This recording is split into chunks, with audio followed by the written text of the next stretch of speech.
nagmamatter lang na opinion sa akin, dati kay Nay Lolit. Pero kasi si Nay Lolit, walang ang away naming dalawa masyadong comedy. Okay. Okay. Diba? Masyadong comedy. So, wala masyadong yung emotional involvement. baggage.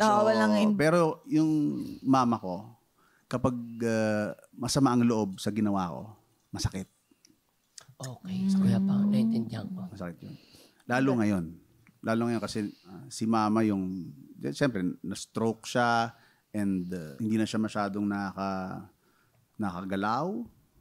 Pag may mga simpleng tanong siya or simpleng parinig siya na bigla na lang lumalabas, masakit. Pero nandun ka pa rin, no? Lagi. Like, every week, di ba? Oh, yeah. Kasama mo. Talaga mama mo. Pag weekends. Si mama kasi hindi na ganun anong tawag doon? Yung pag lucid ba yun? Oh, hindi na masyadong lucid. Merong isang time na sige, Kuya Pao, meron kang isang oras. Iniisip ko, ikukwento ko eh. Kasi maganda rin Basta may isang time na, first time nakita ni mama, yung kids, yung si Sonia at si Saline. First time. Again, hindi to naka-post and everything. Yes, pero I would assume na somehow pwede ko nang i-share. Because before all the posts that we did, na parang okay na, nagkaroon na ng maraming kumbaga pagkikita.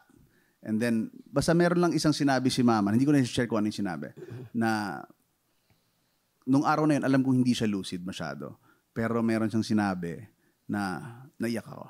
Yun lang yun.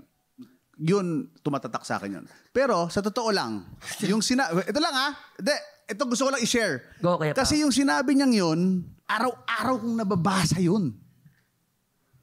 Sa mga tao na hindi nagmamatter sa akin. Araw-araw. Araw-araw akong binabash about it. May problema ba kayo? Ewan ko dito. Para tong the Bluetooth device connected successfully. Nung umiyak din ako. Hindi, totoo lang. Si Kuya Pao hindi ganyan. Hindi ganyan si Kuya Pao. Ano lang siya, sinishare ko lang siya na ang point ko, alam ko, ano nangyari sa'yo, Cha? Para ka namang tanga. Hindi ko matuloy yung kwento ko. Oo, Kuya Pao. Hindi, pinoproblema niya lang. Baka may pumasok doon na pilik mata daw kasi. Parang ikaw yung hindi nakakita ng anak na matagal, ha? Ako yun, ha? Huwag kang, bad vibes. Hindi. Bad vibes. Ikaw, Hindi kasi si Madam Chair, yung pakiramdam niya sa'yo, kasi sobrang love ka nito, Kuya Pao. Sobra talaga. Yeah. Anyways. Pero the main point is, kung ano yung sinabi ng mom ko, I read it every day.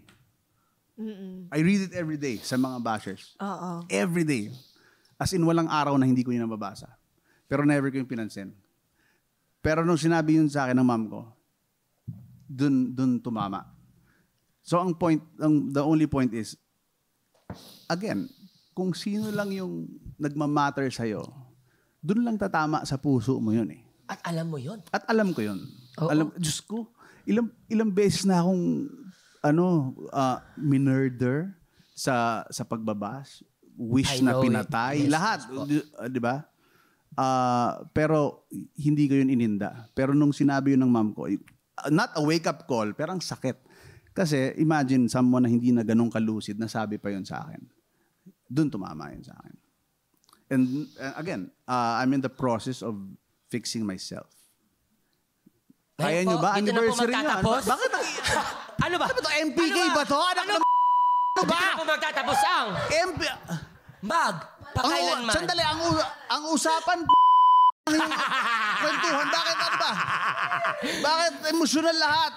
Ano ba? Hindi, thank you Kuya Pao. Thank you Kuya Pao na share mo rin yung moment. Thank you. Kasi hindi ko rin nakalain. Nagulat din ako eh. Hindi,